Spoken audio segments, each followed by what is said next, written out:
말씀은 아버지 뜻대로 살기입니다. 아버지 뜻대로 살기. 자, 그래서 이제 요한복음 5장 10절로 넘어가서 유대인이 병 나은 사람에게 이르되 안식일인데 내가 자리를 들고 가는 것이 옳지 아니하니라.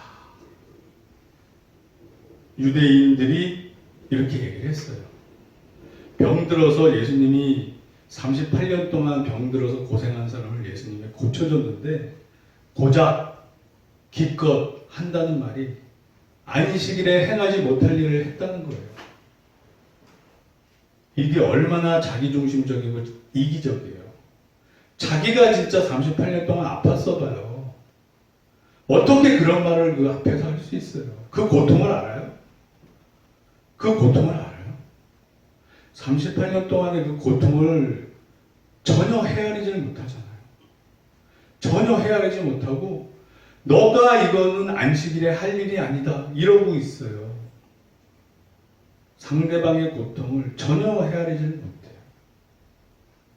오죽하면 예수님께서 이런 바리새인들을 통해서 독사의 자식이라고 욕을 했을까요? 자기 자신만 아니까, 돈만 아니까. 자, 그럼 우리 안식일의 의미를 한번 알아보자고요. 이게 구약에 출애굽기 20장 8절에서 11절까지 이제 말씀이 있어요. 안식일을 기억하여 거룩하게 지키라. 그리고 그 10절에 보면 아무 일도 하지 말라. 이는 여세 동안에 나 여호와가 하늘과 땅과 바다와 그 가운데 모든 것을 만들고 일곱째 날에 쉬었음이라. 그러므로 나 여호와가 안식일을 복되게 하여 그날을 거룩하게 하였느니라. 이 출애굽기 말씀에 근거해요. 그래서 안식일에 너희도 쉬어라 이렇게 말씀을 하셨는데, 그러면 과연 우리가 생각을 해보자고요. 하나님께서 6일 동안 천지를 창조하셨어요. 그럼 7일 동안 아무것도 안 하셨나요? 아무것도 안 하셨나요? 아니에요. 하셨어요. 6일 동안 창조 활동을 했죠. 빛도 만드시고 뭐 태양도 만드시고 궁창도 만드시고 동물도 만드시고 사람도 만드시고 했는데 7일째는 뭘 하셨겠어요? 본인이 만든 우주가 잘 돌아가도록 관리를 하셨잖아요. 하나님이 손을 놓으시면 우주는 그대로 동계되는 거예요. 즉 안식일이라고 해서 하나님이 아무 일도 안 한 게 아니에요. 단지 창조 활동이 6일 동안만 일어났고 7일째는 더 이상의 창조 활동은 안 하시고 통치 행위를 하시기 시작한 거예요. 통치 행위, 관리. 그러니까 예수님도 그러잖아요. 하나님이 일하시니 나도 일한다. 나는 아버지가 보여주신 것만 따라한다. 안식일에 하나님이 아무 일도 안 하고 쉰 게 아니에요. 통치를 하시기 시작하신 거예요. 일을 하셨어요. 우주를 그냥 내버려두면 이 우주가 돌아가요? 지구가 자전 공전하는 게 제대로 돌아가겠어요? 달이 지구에 떨어져 봐요. 그냥 인류는 그날로 예수님 만나러 가야죠. 그러니까 하나님께서 다 장중에 붙잡고 계시단 말이에요. 그 활동도 일을 하셨던 거예요. 그러니까 문자적으로 이렇게 활동을 해서 사랑 없는 행위를 하는 것은 아니다. 아니다. 즉 본질보다 형식이 앞서게 되면 주객이 전도되는 거다. 예를 들면 돈이 우리가 살기 위한 수단이잖아요. 근데 이 돈이 목적이 되는 순간 우리의 삶은 피폐해지기 시작하는 거예요. 우리가 가치 있게 살기 위해서 필요한 게 돈인데 그 돈이 목적이 되는 순간 우리의 삶은 피폐해지기 시작하는 거예요. 왜? 주객이 전도되기 시작하니까.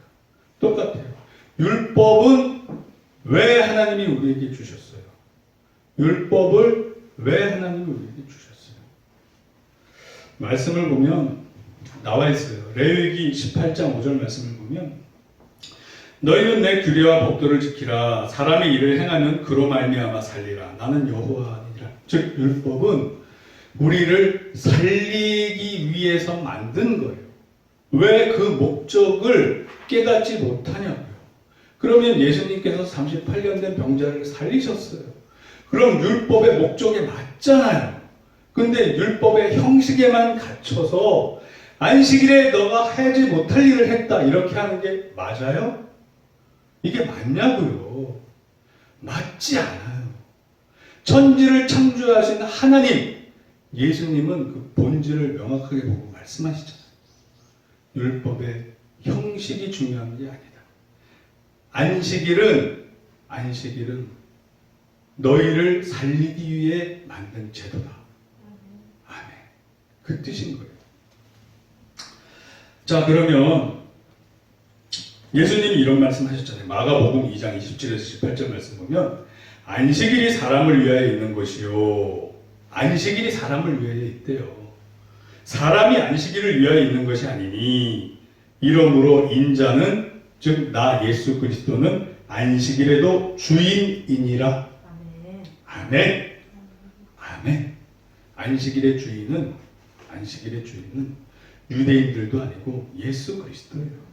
예수 그리스도께서 이렇게 정의해 주시는 이것이 바로 답이 되는 거고 세계의 질서가 온 우주의 질서가 되는 거예요. 아멘.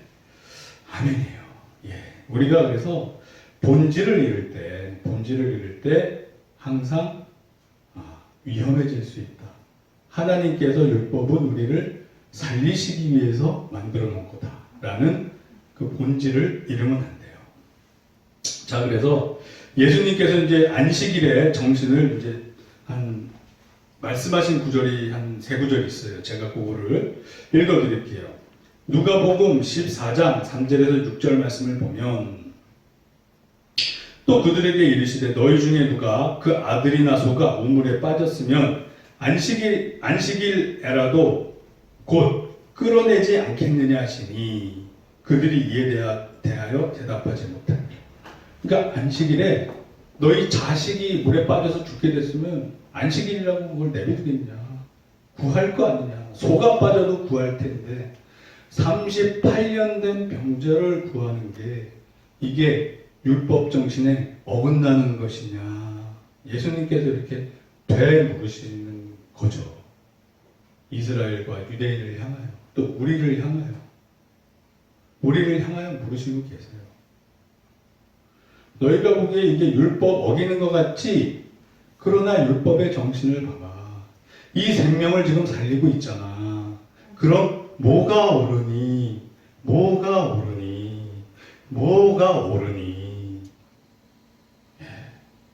그러니까 우리가 성령님으로 충만해야 분별력이 생겨요.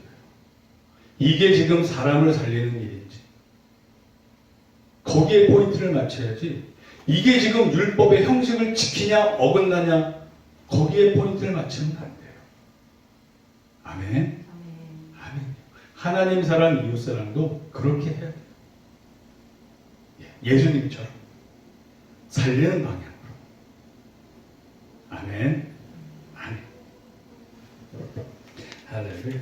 또 예수님이 또 말씀하신 것도 한 구절 더 읽어드릴게요. 누가복음 6장 9절 말씀을 보면 예수께서 그들에게 이르시되 내가 너희에게 묻노니 안식일에 선을 행하는 것과 악을 행하는 것, 생명을 구하는 것과 죽이는 것 어느 것이 옳으냐 하시며. 이건 뭐 너무나도 뻔한 얘기잖아요. 안식일에 선을 행하는 것과 즉 병자 고쳐서 살려주는 것과 그냥 아픈 사람 죽든 말든 신경 안 쓰는 것과 율법 좀 지킨다고 신경 안 쓰고 사람 없이 행하는 것 어느 게 옳으냐? 율법의 정신은 하나님 사랑, 이웃 사랑으로 축약될 수 있는데 그렇다면 38년 된 병자를 고치는 선을 행하는 게 맞잖아요.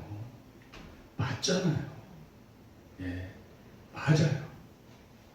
그래서 주일날 사람을 살리는 일을 하는 거는 괜찮은 거예요. 우리도. 아멘.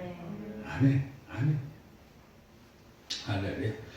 그리고 이제 마태복음 15장 7절에서 9절 말씀에 또 이런 말씀도 있어요. 외식하는 자들아 이사야가 너희에 관하여 잘 예언하였도다. 일러스되 이 백성이 입술로는 나를 공경하되 마음은 내게서 멀도다. 즉 이 유대인들에 대해서 이사야가 예언한 것을 예수님이 그대로 인용했어요. 이 유대인들 바리새인들은 말로는 하나님을 공경하는 것처럼 율법을 잘 지키는 것처럼 했지만 그 본질을 잃었어요. 그 본질은 사랑인데 사랑이 없어요. 그럼 이거는 말짱 도루묵이. 말짱 도루묵이. 사람의 계명으로 교훈을 삼아 가르치니 나를 헛되이 경배하는도다 하였느니라 하시고. 즉 사람의 계명이 뭐예요? 율법을 형식으로 해석하는 게 사람의 계명인 거예요.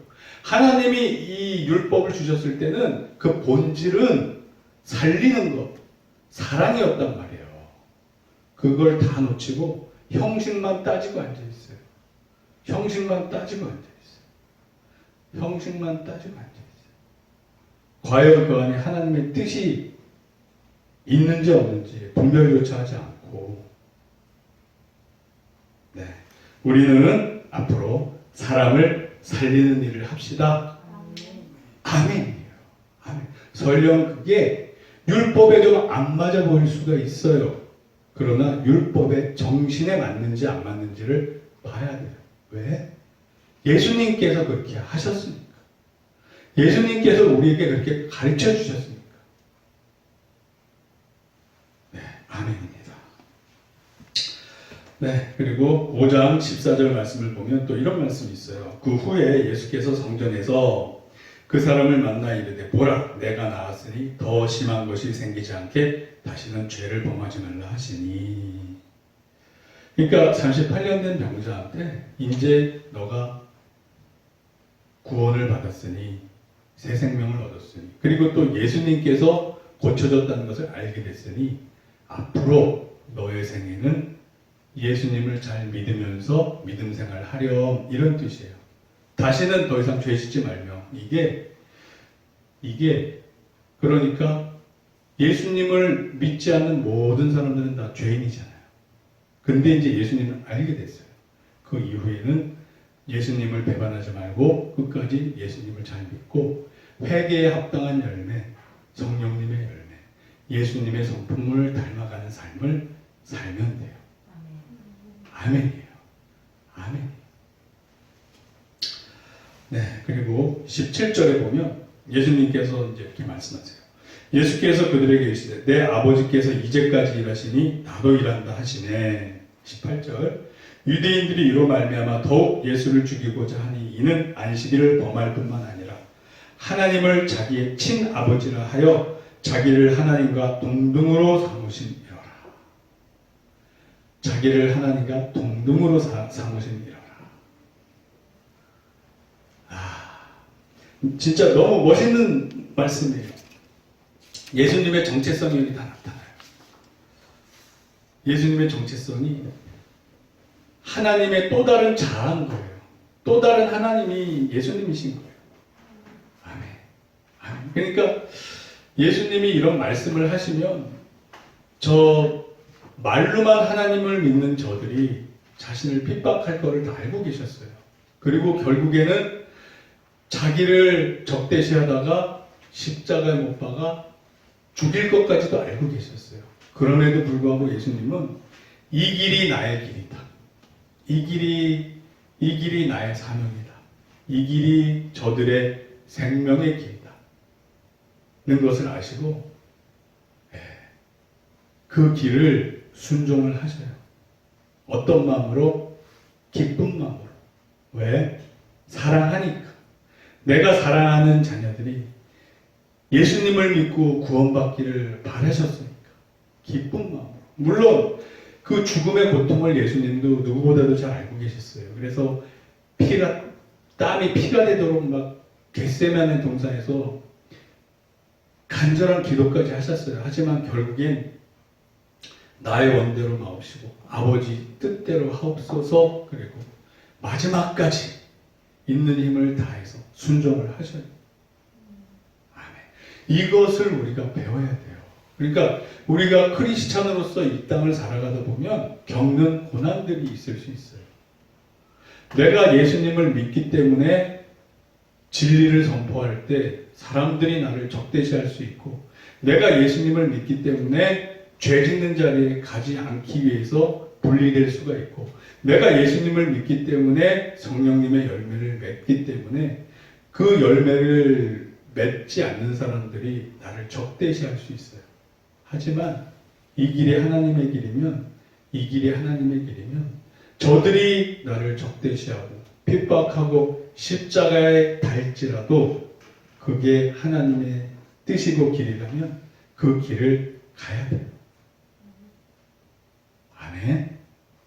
아멘. 아멘. 저와 여러분들이 갈 길이에요.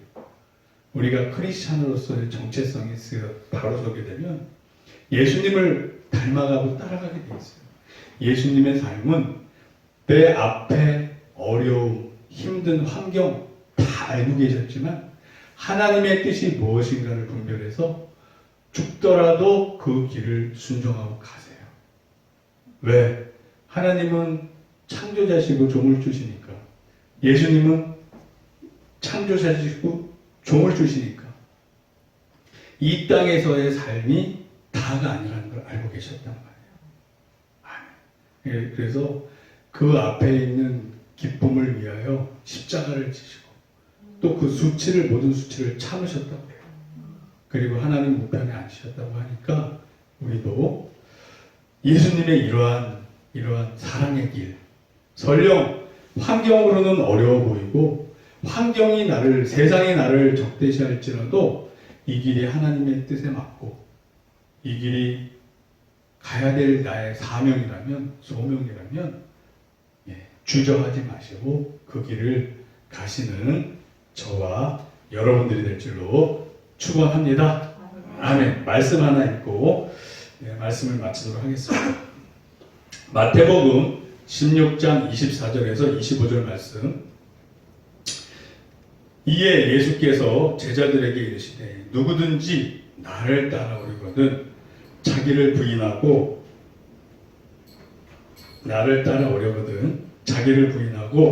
자기 십자가를 지고 나를 따를 것이라.